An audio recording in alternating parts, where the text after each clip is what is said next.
Scottish actor Alan Cumming, OBE, got his break on Broadway playing the MC in Cabaret. He's since appeared in more than 150 stage, television and film productions, including X-Men 2 and GoldenEye. Based in America, he now divides his time between New York and London. I sort of pride myself on being connected to my Scottish heritage. But in more specific ways, I realise that I don't really know much about my family beyond the ones that are alive. You base who you are on your immediate lineage. And so if there are gaps in that and mysteries in that, there are mysteries in you. And my mum's dad is the family mystery. He's the black hole.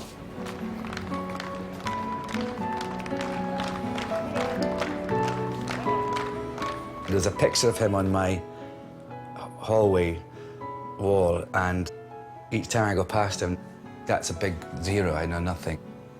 He didn't come back after the war, and he never came home. He died in a shooting accident.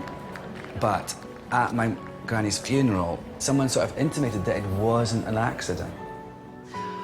And I think there's something dodgy there.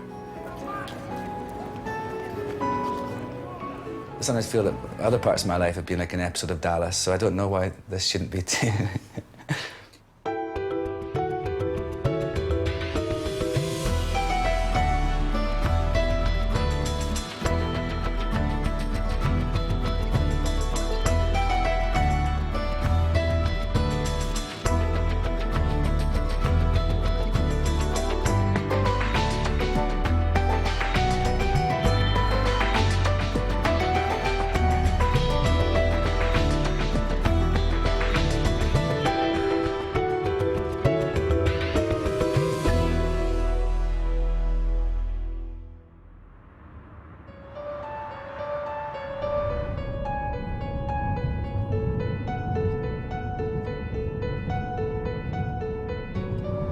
I'm 45, you know, time's marching on. I just think you do become more curious about the past and you want to know. Alan Cumming was born in Scotland in 1965. Growing up, he was very close to his mother Mary and her mother Margaret. I think of my mum and my granny as very, very strong women. And also, they really were very supportive. Especially my granny was very encouraging of my sort of naughtiness. Alan's grandmother died 5 years ago. Now his mother is his last remaining link to his grandfather, Tom Darling. Alan's on his way to Dundee to see if she can tell him anything about his grandfather's life. Today is day one of my quest for Tommy Darling. And I'm excited. I'm really, you know, I feel a bit like Miss Marple, hunting down clues. And the fact that my mum might have some clues that she didn't even realise she does, that's exciting too. His parents, Mary Darling and Alex Cumming, were married in 1958 and divorced 20 years later. They had 2 sons, Tom and Alan.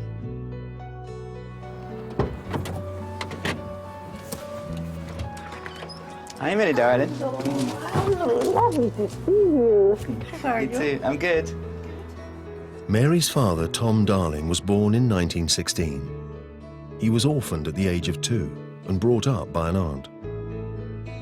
By the time he was 17, he had left home and joined the army. So, Mum, what do you remember about your dad? Well, not an awful lot, really, because, I mean, the last time I would have seen my father, I would have only been about 8 or 9. He was always in the military. Well, he started off in the Cameron Highlanders, and he was stationed in Inverness, and that's where he met Granny. 20-year-old Tom Darling married Alan's grandmother, Margaret Noble, in 1937. Mary was born a year later, followed by 2 more children. But despite his growing family, Tom rarely returned home from duty. Where did he go, do you know? Well, he went to several places. He was in France and Burma. And What did he do? he was a courier with a motorbike transferring dispatches and that.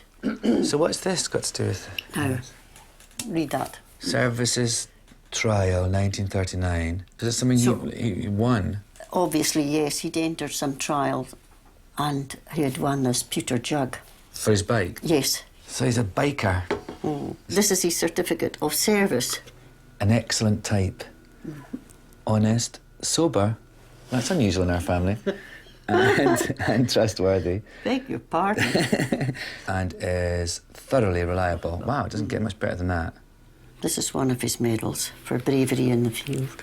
When did he get this? To be very honest, I haven't looked into that or what that medal was for. The last time Mary saw her father was on one of his rare visits home just after World War II. She was 8 years old and would never see him again. All she knows is that a few years later he left the army and joined the police force in Malaya, where he died in 1951. What were the circumstances of his death? It was confirmed that he had been cleaning a gun. It had still a bullet in it, and seemingly it was when he was cleaning the gun that the accident happened and he was killed outright. I didn't realise that about cleaning the gun part. Mm-hmm. I just think this must be quite a big deal for you because it's your dad. How does it feel that you might actually get more of a picture of who he was? Well, it would be lovely because, you know, there are times that I've thought of things and wondered. So I think maybe it would just close off that for me altogether, you know, just to be able to say that's the way it was and that was his life.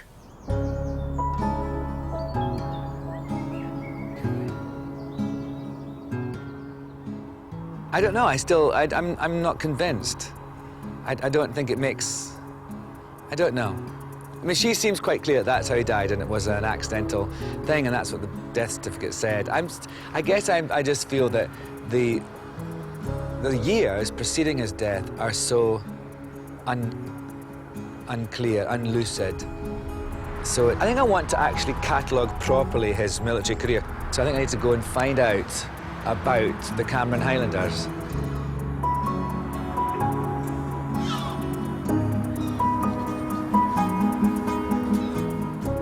Armed with the medal and documents his mother has given him, Alan has come to Edinburgh to meet historian Trevor Royal, to see if he can find out more about his grandfather's early military career.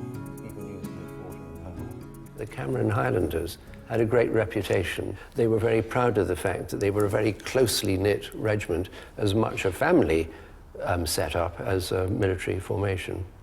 And he didn't really have that in his life, so maybe that was...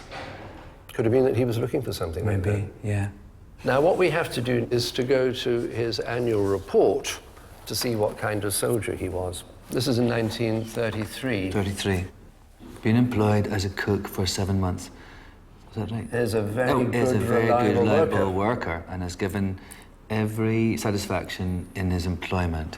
And then things change very rapidly in his career path.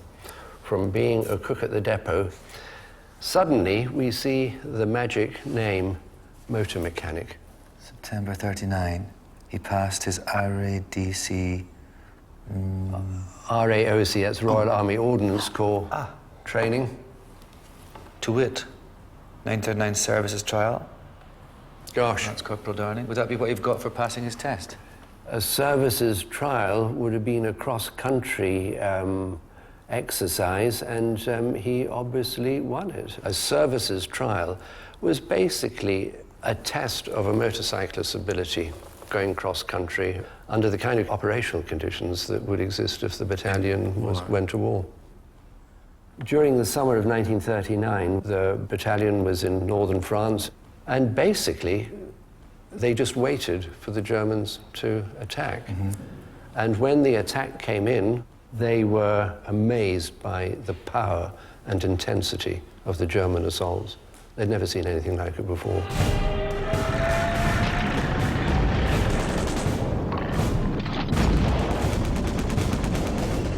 In May 1940, the British and French armies had been outwitted by German troops, who now had them surrounded in a rapidly shrinking corner of northern France. The only way out for the Allies was to evacuate troops through the port of Dunkirk. In a bid to buy themselves time to retreat to the coast, the British Army stationed troops at critical locations to try and hold back the advancing German armies. The Cameron Highlanders were stationed at La Bassée, 40 miles to the south of Dunkirk. 24-year-old Tom was there as a dispatch rider. Basically, what he had to do was to take orders from headquarters company, from the commanding officer, to the various companies in the field. Now, this isn't your grandfather. That's pretty acrobatic. Well, that's a bit sort of Great Escapish, but this is probably what it would have been more like. Oh, God, I mean, if you look at, having to go over rough ground. Dispatch riders provided a vital service to frontline troops during the Second World War, creating crucial lines of communication between headquarters and military units.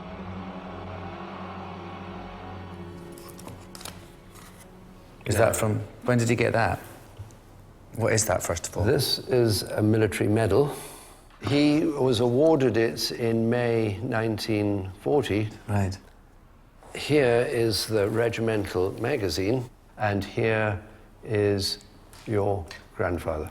Lance Corporal Darling showed the greatest courage and disregard for his personal safety in getting messages through to the forward companies. That's nice, isn't it? Does it have like more detailed thing of what happened?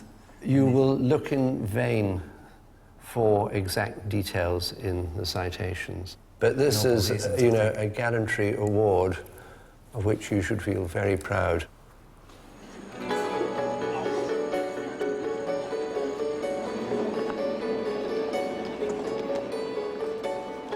With no more details given in the regimental news, the next day Alan sets off for France to see if he can find out exactly what his grandfather did to win the military medal.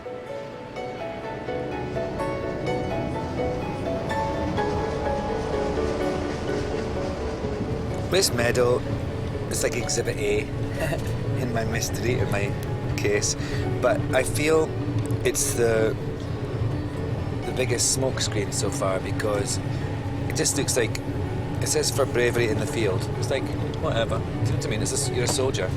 But actually, this is a really big deal. Trevor was able to tell me some things about what he did to get it, but I would like to know more specifically, because, again, I have a story in my head, and I'd like to know the facts. Tom Darling was 24 when he went to war. He left behind his two young children, Mary, aged 2, and 1-year-old Tom, and his pregnant wife, Margaret. In May 1940, Tom was serving as a dispatch rider between battalion headquarters in Violaine and La Bassée, where the Camerons were trying to stop a 300-strong tank division led by Rommel from crossing the canal and reaching Dunkirk.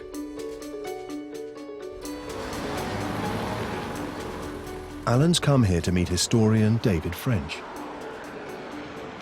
I brought you here because this is really where your grandfather wins his medal. 3 rifle companies of the 1st Cameron Highlanders are holding La Bassée against the Germans. The headquarters of the battalion, which is where your grandfather was based, is up there at Violaine. Rommel has got his tanks across the canal, and by about 2:30 on the afternoon of the 27th, they are rolling across these fields. There are about 300 of them, and this is perfect tank country. It's flat, there is no cover. Your grandfather was a dispatch rider, which meant it was his job normally to carry messages from battalion headquarters to the forward company. But he does something else that afternoon, which is really absolutely extraordinary. What I've got here is the war diary of your grandfather's battalion. The forward companies were supplied with ammunition, and in one case with a Bren gun, by the work of 2928278 Lance Corporal T. Darling, who on his motorcycle and laden with ammunition boxes and other necessities for the companies in La Bassée, made repeated journeys from Boilen to La Bassée along the fire-swept road. Wow. For his gallantry and devoted conduct, Lance Corporal Darling was recommended for and later awarded the military medal. Right. That is probably the road he drove down. As you can see, there is absolutely no cover there whatsoever. He is a bit like a duck in a shooting gallery. Wow. He is an incredibly lucky guy. And he's got loads of boxes of ammunition on his loads bike. of boxes of ammunition. Had a bullet hit one of those boxes of ammunition, then he would have probably gone up like a Roman candle. He's carrying ammunition to the rifle companies, actually in La La Bassée, who are doing the fighting. It's not his normal job. His normal job would just be to carry messages backwards and forwards. What also we've got here is the official citation, which explains why he was given the medal. Lance Corporal Darling took forward on a motorcycle 2 Bren guns and a supply of ammunition as reinforcement. He carried out this hazardous and difficult operation under mortar and machine gun fire. Whoa. It is like the Commando comics. Mein Gott, Gott in Himmel, I say. Well, he's reckless then. He's reckless. I think he's driven by perhaps two things. What are one they? is he's a regular soldier. And the one thing that's drummed into regular soldiers is you obey orders. So he's been told to do this, and it would automatically be that he would do it. The other thing is perhaps much more important than that. He has been in this battalion for 6 or 7 years. So he's not just going to the help of comrades, he's going to the help of people who are his friends. He will know most of those guys by name. He can't let them down. He wouldn't be able to look himself in the face in the morning when he shaved. Despite the desperate efforts of the Camerons, German tanks quickly advanced on their positions. The regiment was split in two. More than 3/4 of them were trapped in La Bassée, where they were killed, captured, or went missing. Tom was one of the few who were left at battalion headquarters in Violaine. They retreated and were eventually evacuated from Dunkirk. It's a very, very nasty experience, that retreat. As you think of the situation he's in, he knows the army has been beaten. He's very, very tired. But above all, there's probably a terrible psychological burden he's carrying with him, because he's left behind most of his mates in the battalion. Trapped in La Bassée. They're either trapped or they're dead. And he's probably wondering, why me? Why did I get lucky? Of the original 800 Cameron Highlanders in France, only 79 answered the roll call when they returned to Britain. He's 24 years old, and he's got a family at home. He's got this family of soldiers who he is trying to, keep alive. But of course, at the same time, it's very glamorous what he's doing. He's coming through billowing smoke on a motorbike. He's Steve McQueen. But I think in terms of what I'm trying to get to, which is ultimately find out what were the circumstances towards the end of his life, the amount of trauma and pain and the loss of family, again, this thing about family that he must have suffered on that day, I definitely think is going to contribute to the end of the story.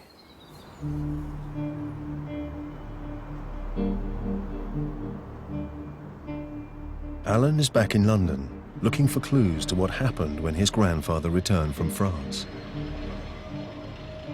He's come to meet Professor Edgar Jones, a historian and expert on military psychiatry. I'm really interested in where he goes next, but more interested in the sort of psychological damage that people like him, and him specifically, would have had to deal with. War changes people. It's impossible to go through a traumatic experience of the type that your grandfather went through without it having a fundamental effect on your personality. Yeah. But he showed absolute determination. I think he had great strength of character, that he could control his fear during battle, because that's what soldiers learn to do. There was a sort of myth that professional soldiers don't feel fear. The key, if you're a frontline soldier, is to be able to keep your fear under control and to use that energy to keep doing your job. And he was obviously able to do that in extremely dangerous situations, held it all together, got back, and then had to come to terms with it. And he wouldn't have got any help with that, I don't think. Few soldiers suffering psychiatric problems were treated with psychotherapy during the Second World War. Most were given rest, exercise, and occupational therapy. But many cases went untreated. If Tom was suffering from combat stress after his experiences in France, he had little time to recover. In 1942, less than 2 years after being evacuated from Dunkirk, he was sent to India with the Cameron Highlanders, where he would soon find himself involved in a new kind of warfare. In India, he will start to do specialised training to fight in the jungle. And there's a picture here of his battalion. I wonder where he is. Now, that could be him. Got a little cleft chin. Yeah. The chin's right, isn't it? Yeah. Yeah, I think that is him. When they were engaged in jungle training in March 1944, they were suddenly told, prepare for action. Tom Darling was about to face one of the most formidable armies of the Second World War, the Japanese.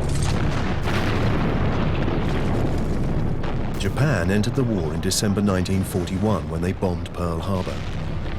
They soon gained a reputation for extreme bravery and fearlessness.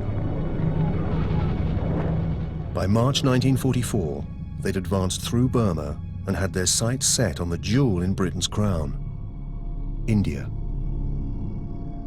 Crossing over the northeastern border from Burma, their troops massed around the mountain town of Kohima with the aim of pushing west to take Delhi. Your grandfather's battalion was engaged in a major battle. They were told to assault tough Japanese positions, dug in on a hillside, so they were attacking up a slope against mortar fire, grenades, artillery, snipers. It's as tough as it gets. And of course the Japanese won't take prisoners. You know that if you're captured, you'll be killed. It's absolutely the most brutal, determined fighting of the war. Well, Tommy Darling, I don't think did too well out of it, because I've got this book that my mum gave me. It says Officer's Record of Service, and I saw here that it's got his medical history, and he was admitted on the 18th of May. What does this mean, GSW?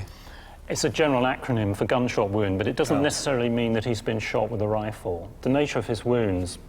He's got left hand, right knee, and... I think it's probably ankle, isn't it? Is it? Yeah. Which sort of suggests that he was wounded by shrapnel, by a mortar, grenade, or artillery. So not a clean wound. Oh.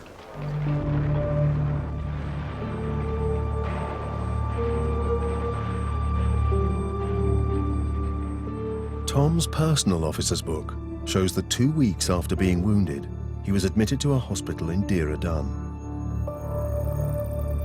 7 months later, in December 1944, he was moved to another hospital in Deolali, almost 1,000 miles away, where he stayed for 2 months before returning to duty. But Tom's official service record is less clear. There's a certain amount of mystery as to what happens in this time, because there's a gap in his official service record, which we've got here. It runs continuously to May 1941, but then the next page doesn't start until 1946. So it looks as though there's a page missing which covers the period of the battle, his subsequent treatment and convalescence. What does that mean? It's possible they may have been deliberately destroyed. We can't be sure. Why do you think that? Well, I think the clue may come in the record that you were looking at earlier. This one? That's right. Because you can see that when he leaves Dehradun, he goes to Deolali, and you may have heard of the word Doolally, which derives from Deolali. We've been wondering whether, in fact, he goes to a psychiatric ward within the General Hospital at Deolali. Kind of makes sense, wouldn't it? It would be entirely fit with what he's been through. 2 terrible battles, possibly one of the most frightening engagements of the Second World War, followed by a severe wound. Well, that makes more sense why they would destroy this record, wouldn't it? And these records were systematically destroyed after the Second World War if someone had a major psychiatric admission, because of the stigma attached to mental illness. Because that's really interesting. No wonder that I mean, I'm really just thinking about today, in the present day, how there's still such a stigma, even though combat stress and everything is discussed. And but no wonder there's such a stigma if the actual army was destroying the records of people who were ill. I think it's easier for me to be proud of him as a person. He's not just a kind of a bravery machine anymore. He's a more rounded human being who's really struggling on, and he's a little soul, you know. He's a little soul. I can see it in his eyes.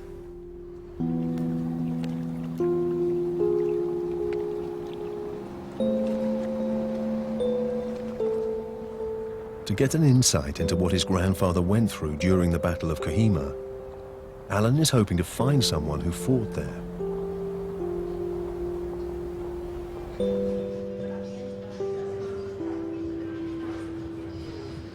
He's checking to see if there's been a response to inquiries he's made to a veterans organisation. There's an email from the Burma Star Organisation. Dear Alan, the Burma Star Organisation has found someone who remembers your grandfather. David Murray is a veteran of the Battle of Kohima, where he fought with Thomas Darling. He's happy to meet with you and tell you what he remembers about him. Whoa. I didn't think that would be possible. I didn't think there'd be anyone alive who would know him, remember him.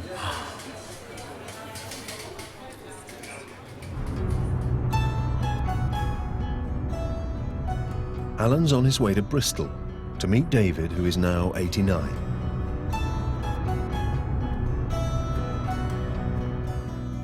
Tom Darling was a 25-year-old decorated sergeant, just returned from France, when 19-year-old David Murray joined the Cameron Highlanders in August 1941.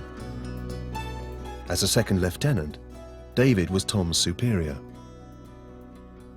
When was the first time that you got to know him? He was Big Tam. He was tall for that time. He was called Big Tam. Oh yeah, Big Tam is Big Tam Darling, yes. He was looked up to. I looked up to him. Oh yes, and everyone of my age looked up to him. A man like that who had been in battle, who had been decorated for gallantry, and who had the service. Certainly one respected him. Men like him taught us our jobs. They were the backbone of the battalion at that time. What was he like, and what can you tell me about him as a man? Nobody ever argued with Tam Darling. Really? No, nobody. He was big, he was strong, and he looked tough, as we'll see here. That's him. He looks tough, and he was tough. I didn't speak twice to Tam Darling. He was scary? Yes, yeah. Quite frankly, I tried not to show it, but I wouldn't have crossed him. Yeah. I mean, I was dismissing the guard one night, and the orderly sergeants were there. Tam Darling was an orderly sergeant, and they turned to the right and saluted, and Tam Darling, instead of saluting like this, did this. And I was on the point of saying, as you were, Sergeant Darling, salute properly. Then I thought, no. Well, and why did you think he did? Was that just a mistake? No, he was having me on. I see. You see? In May 1944, David and Tom fought together against the Japanese in a critical battle for Naga village in the north of Kohima. We went up in single file, and because of the discipline, there was hardly any noise at all. And we got the whole 400 men up the hill between the Japanese positions. So where's Big Tam Darling and all this? Well, Tam was with the carrier platoon, and they were with the forward troops. As the darkness fell, the Japanese guns opened up on us, and it was a real war scene. The Naga huts were blazing, the guns were firing, the small arms were popping away. My mortar was thudding in the background. That night, a thunderstorm broke out. Then, about 2:30 in the morning, there was a flash of lightning, a roar of thunder, And out of the ground came 2 companies of Japanese shrieking their heads off. It was the most unearthly sound I've ever heard in my life. Terrifying. Yes, terrifying. So they're shouting, Tanahigo Banzai, may the Emperor live 1,000 years. And the officers were in front with their swords out, and the men behind with their bayonets, and they were coming at us. And you read a lot about the intention to close with the enemy and kill them. By gosh, these chaps had it. So our company melted away. The position was overrun. Right. And were lots of people killed? We counted out the next morning, and in the 24 hours we'd been there, we'd lost 105 killed, wounded, and missing. Of the 400 of you that came up the Yes, hill? that's right. And so where was my granddad then? Your granddad must have been wounded during that, sometime during that fight. When they Yes. came with the swords and everything? Yeah, yeah. The next time I saw him was in the aid post. They had been there for over 24 hours because there was no way of getting them out. The rain had started. We had lost a lot of men. We'd bitten off more than we could chew for a wee while. And everyone was a bit realistic about things. And he had been affected. Tam had been affected. Do you think that he was having sort of combat stress? I just sensed that he had... I've just checked myself from contradicting you. Nobody had heard of combat stress in those days. No. 65 years ago now. Yes, long time. It was a different generation. We were different men. This was a different country. And how did you deal with the stress? I never thought that I had any combat stress, but when I was first married, my wife woke me up and said, "What are you shouting for Sergeant Barrett for?" And he was my old platoon sergeant, the first name I always shouted. And my little daughter came up, and she got behind me, and I was kneeling down doing something in the house, and she said, "Boof!" And she said, I turned round, and she knew I could have killed her. That's the only... Right, that's how it came out. Even though I deny high-handedly that there was such a thing, there was such a thing. Of course there was. This has been really amazing for me. Yeah. Thank you very much. No. He was a good man. He was one of the men that I respected. I'm being genuine, Alan, about this. I'm being genuine. I did respect your grandfather. Thank you.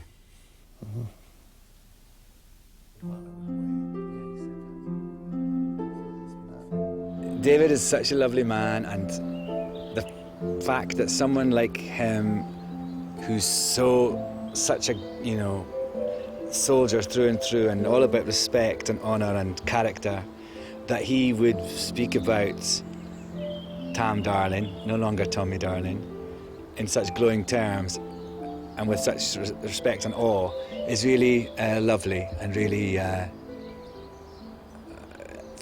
reinforces the feelings I have about him being such a great man, a great soldier.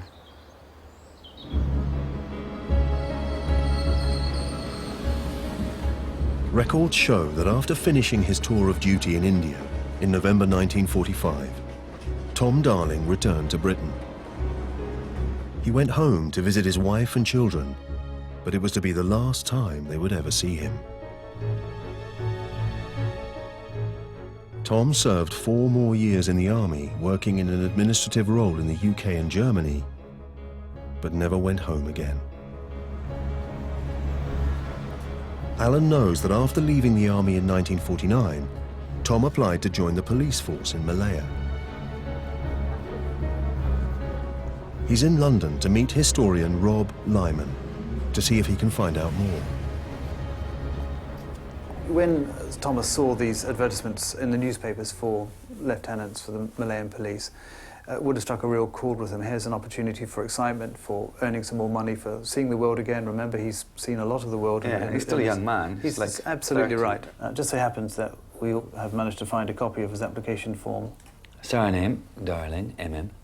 Christian name's Thomas. Whether a single, married or a widow,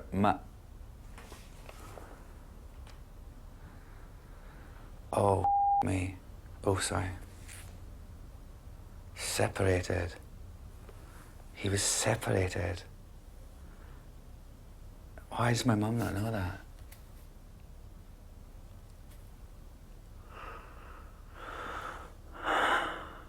Well, again, that makes so much sense.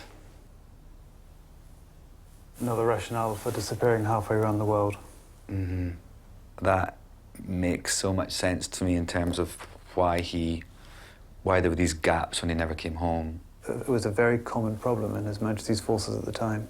There's significant concern in the War Office about separation of spouses and their families with troops abroad, and the effect that had on the morale of the soldiers serving abroad. Tom continued sending money home to his family, but never visited. When he filled in his application form, he hadn't seen his children for almost 4 years. All right, are there any more? Because I don't know if I can handle it. I've been a regular in HMF, His Majesty's Forces, since 17 years of age and have been employed regularly since being demobbed. Ah, now here he is, after he left, from November 1949, William Clark, Spare Parts Limited. He was a sales clerk with MT Spares. What does MT mean? Motor transport. Ah, right. After separating from his wife, Tom Darling had started a new life in St Albans. But he lasted less than a year in Civvy Street before signing up for the Malayan police force. His new role as a police lieutenant would be a far cry from the comfort of a secure life in the suburbs of the home counties. Tom was heading for a country that was in the grip of a brutal colonial war. Malaya had been part of the British Empire since the early 19th century. Its vast tin and rubber resources were a valuable part of the British economy.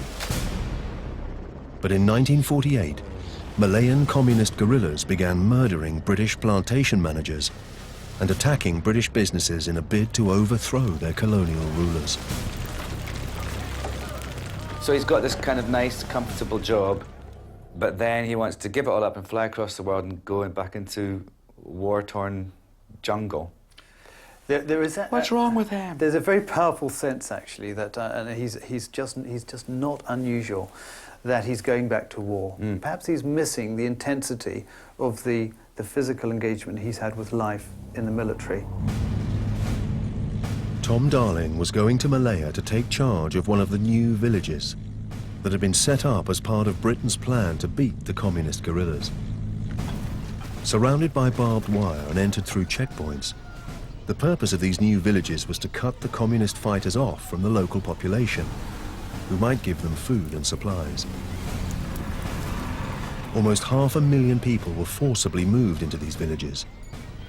Some were secretly communist sympathizers, while others were simply glad to be protected from the intimidation of the guerrillas. This was a difficult place to be. He had to win over the confidence of the local villagers, because if they didn't like him, they could very easily betray him to the insurgents, and a number were killed. Oh, what a bizarre tightrope to walk. It was a very, very, very demanding task. Within 7 months of taking up his post in Malaya, 35-year-old Tom Darling would be dead.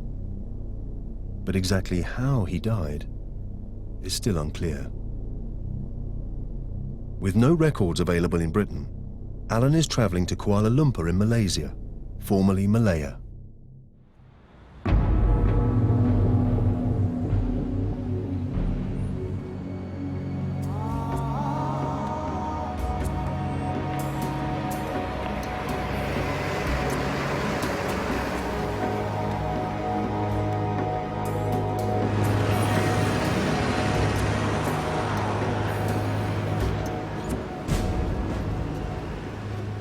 Alan's hoping he'll finally be able to uncover what really happened at the end of his grandfather's life. I'm feeling excited to find out more and obviously to get to the end of the story and to get to the bottom of the mystery. But I am worried what I might find about his death. He's ordered the official record of his grandfather's death from the Malaysian National Archives. Original certificate of death. Police Lieutenant T. Darling. He's living at this address in Cha. Oh, cause of death, GS wound in head. GS gunshot wound in head. Oh, here's the autopsy report. On 22nd of June 1951 at 8 a.m, I performed an autopsy on the body of an adult male European identified by PC 10112 as T. Darling, Police Lieutenant, aged 35 years. There was one gunshot wound of entry about 3 inches behind and level with the right ear. There was no charring of the skin. The occipital lobes of the brain were grossly lacerated and a very misshapen bullet was recovered from the left occipital lobe of the brain. Cause of death, shock and hemorrhage from gunshot wound of head. Whoa, that's brutal. One gunshot wound of entry about 3 inches behind and level with the right ear. You don't clean a gun like this, and you don't kill yourself like this. So, I'm thinking from this that he was shot in the back of the head by someone. This is very funny weather to be reading your granddad's autopsy report to.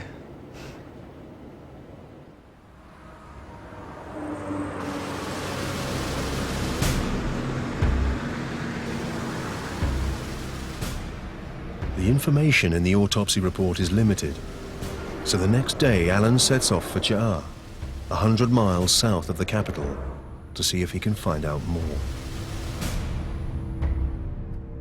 Situated on what was the main north-south route through the country, Cha was a major hotspot for terrorist activity and had to be policed day and night by Tom Darling's security force.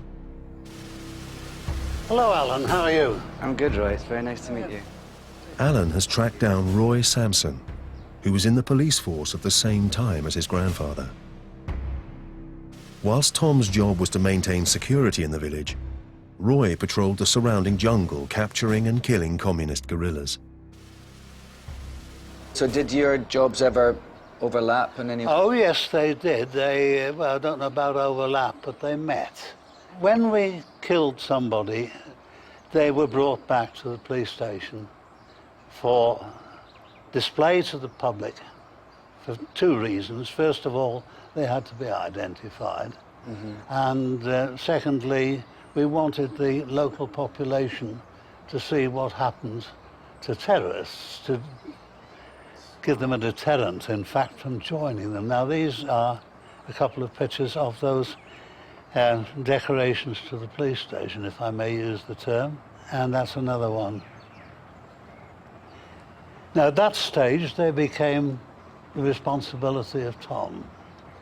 We dumped them on his doorstep, and he had to deal with everything from there on. So this is inside Cha. It's just outside the Cha police station. I just think it must have been quite weird because I'd thought in some way that his job was to mediate between the people who were inside the camps and to kind of befriend them and yet at the same time it was his job to also display their dead. Well, this is true. I mean, there was always the possibility that a terrorist supporter would have killed him while he was in the village. Now I'd like to know how he died. Well, you realise that I wasn't there when Tom did die, so I can only tell you what the story was at the time, and that was that he was playing Russian roulette. And I can tell you now that he certainly had absolutely no reason that we knew of to deliberately kill himself. And The conclusion that I arrive at personally was that he either got careless or he ran out of luck or both.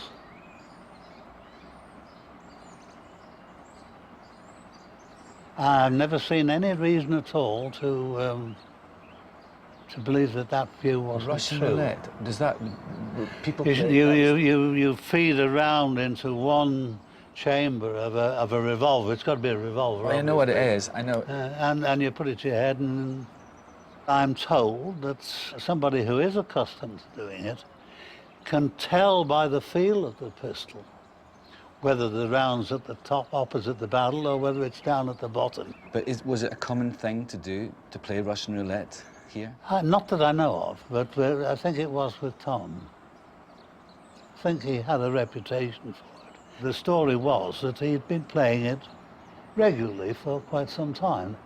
My CO knew about it. He told us about it.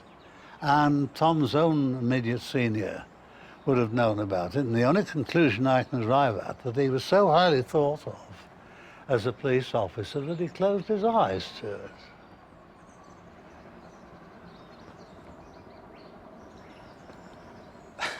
This is quite, obviously, this is a bit of a shocker. And who would he play it with? Who would he play it with? Well, again, as far as I'm aware, it was done in one of the village shop houses and with the local people. Tom wouldn't have had to put any money down. It's the people who would have been gambling on whether he shot himself or not who would have done that. And Tom would have collected the money when he didn't shoot himself and lost his life, you know, when he did. So... I'm sorry to have to say that to you. Oh, don't worry, I want to... And as I say, I wasn't holding his hand at the time it happened.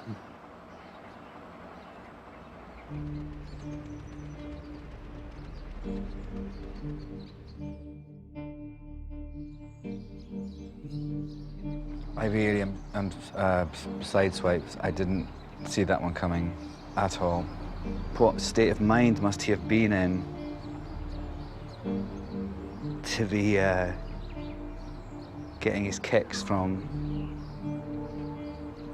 being in some little bar, putting a gun to his head. I feel really sad for him.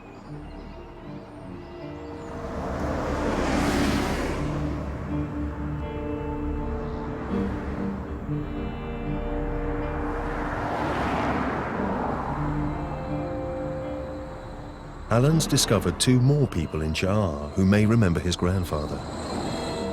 Brothers Datuk Rahman and Haji Ali were children at the time he worked in the village. Hello, I'm Alan. Nice to meet you. Their father, Haji Yunus, was the head of the Malay community and a close friend of Tom. All the villagers at that time called him in Malay, Tuan Darling. Tuan mean in Malay is sir. Tuan. Every morning he used to drive at 10 o'clock, boom, one round. And then another in the afternoon, boom, one round. When he moving one round, so if they see the children, Tuan Darling, sing like that. No? I mean the feeling of the people love him very much. Oh, that's nice. Because he was only here about 6-7 months, I think, in all. Oh, yes. Why do you think people liked him so much? He's the one who used to mix all the gangs, like the leaders of the community, my fathers and few other Chinese leader and Indian leader. They used to go together and have a good daytime. You know, they enjoy drinking. So he would get everyone together and have a drink? Yes, yes. I found out today how he died. Because your father was very close with my grandfather. He must have been very upset. Yeah, that's why he himself put the road name under Mr. Darling. Yeah. They named the road after him? Yes. Yeah. Darling Walk. Darling Walk? The local leaders here respect him, very high respect. Yeah. He done a good job.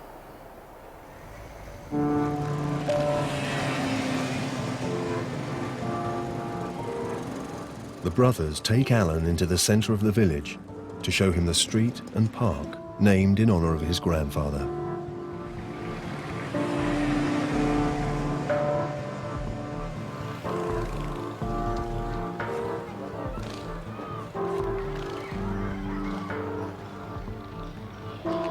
Here's a sign. So it is. Wow. I didn't think it was going to be so big.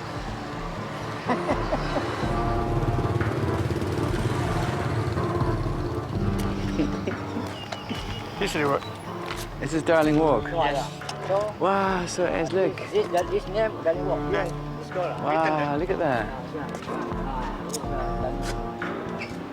This is so funny. Your grandfather is a hero, you know. We respect him, very highly respect. That's so nice. Yeah.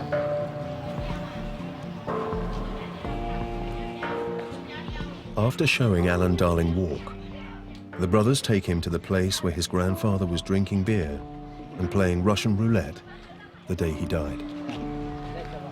This is the place. The coffee shop is there. The coffee shop surrounding there.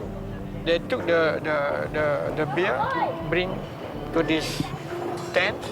It's kind of lovely that these kids are just playing here where this horrible thing happened. And it's lovely that you've done so much to remember him. Really lovely.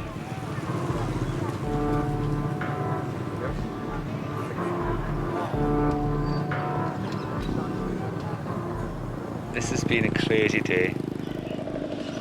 It's been so shocking to find that my grandfather was playing Russian roulette. I mean, who'd have thunk? But to go from that feeling to this sort of, those two men, those two brothers, the way they hold him in such love and he affected their lives so deeply. And obviously, you know, look, there's this little square in this little town on the other side of the world named after him. It's such an amazing thing. It's so beautiful, and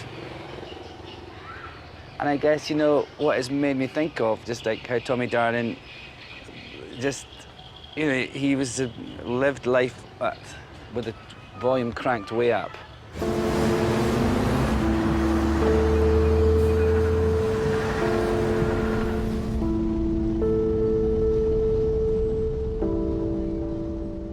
Alan's back in Kuala Lumpur.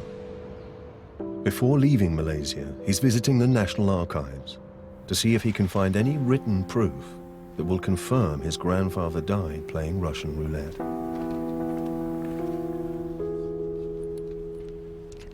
Helen, here you are. Thank you. That's L773, Lieutenant T. Darling. So I'll leave you with the file. Okay. So hope to enjoy your Thank you, research. guys. Thank you very much. The first document he finds is a police telegram. This is the day he died. Darling and Police Lieutenant MacDonald returned to Johor from patrol 12 noon, entered coffee shop for refreshment, and were joined by Assistant Resettlement Officer. Darling asked Assistant Resettlement Officer for loan of his .38 revolver, took 5 rounds from chamber, leaving 1, spun chamber, held revolver to head behind ear and pulled trigger. You will recognise this as old game called Russian roulette. Striker hit the single round which discharged, killing Darling instantaneously. So it was, yeah, it's definitely Russian roulette. Oh, this is a letter to my granny. Dear Mrs. Darling, may I express to you on behalf of all ranks of the force our sincere sympathy in the sad loss of your husband. Thomas was handling a revolver, and by an unfortunate mischance, he fired a shot which caused his own instantaneous death.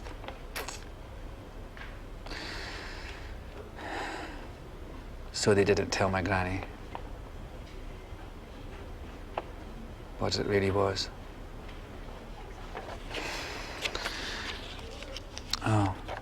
From my granny. Dear Sir, about your inquiry as to how I would like to dispose of my husband's effects, I would like ever so much to get them sent home.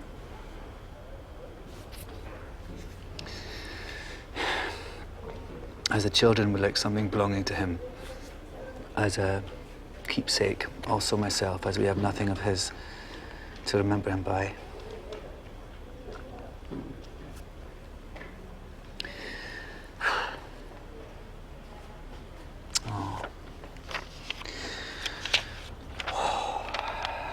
Well, this is to the Commissioner of Police in Malaya. And this man, this sergeant, is saying, I interviewed her there, and she states that she is the widow of the police lieutenant who died in Malaya in 1951. Mrs. Darling added that a box containing her late husband's property has been lying at Liverpool docks for a year.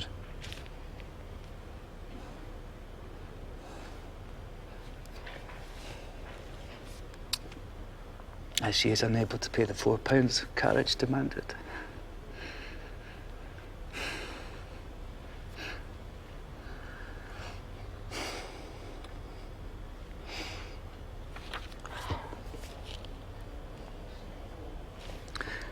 Oh.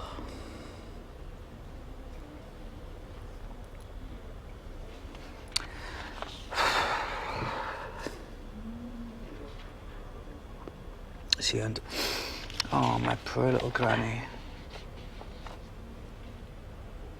That's so tragic.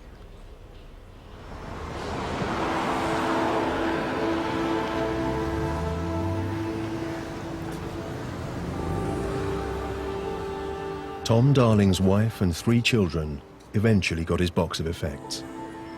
But that was all they received. They were left without any financial support because Tom's death was deemed to have not occurred in a manner envisaged under police regulations. His death is not so shocking when you look at his life. For me, I think what his story tells me about that kind of military life and that level of stress and combat stress and the effects of it and how it damages you, it's not so much about that we don't value the job that he did and the job that these soldiers nowadays in the wars that are ongoing do. It's about that we don't value the effects of that they're going to have to endure later in life. I really don't think we take that seriously enough. And Tommy Darling is a complete example of how a life was lost because of that. I mean, utterly.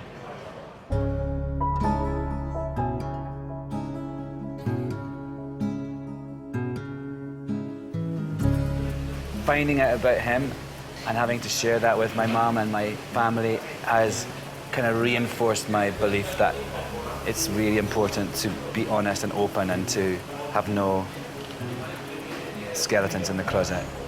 Because, you know, the truth can hurt, but not knowing can hurt more.